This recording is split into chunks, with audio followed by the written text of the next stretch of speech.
Ang video na ito ay tuturuan ko kayo kung saan makikita ang pinakamalapit na service center dito sa Oppo through online.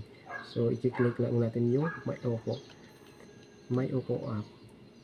Ito yung My Oppo app, makikita natin dito sa Play Store. So, click natin yung My Oppo app para hanapin natin yung service center ng My Oppo. So, click natin yung support. Click natin yung support. Tapos dito, hanapin natin yung service center. So, convenience services. Dito makikita natin yung service center. Click natin yung service center.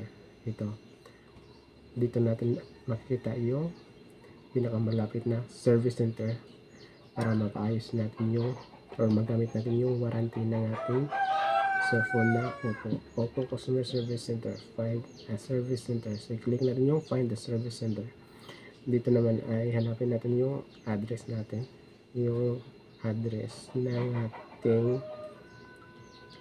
kung saan tayo malapit. Ito, example is i-click natin yung Western dito sa Bacolod, Iloilo. Okay, Bacolod. Dito tayo ulit sa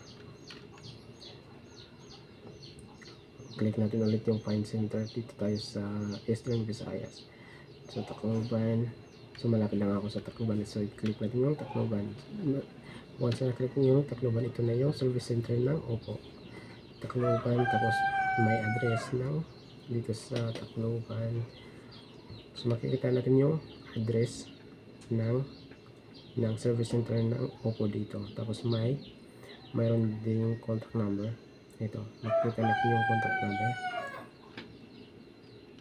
So, ganun lang kasimple kung paano natin mahanap yung service center ng My Oppo or Oppo Center.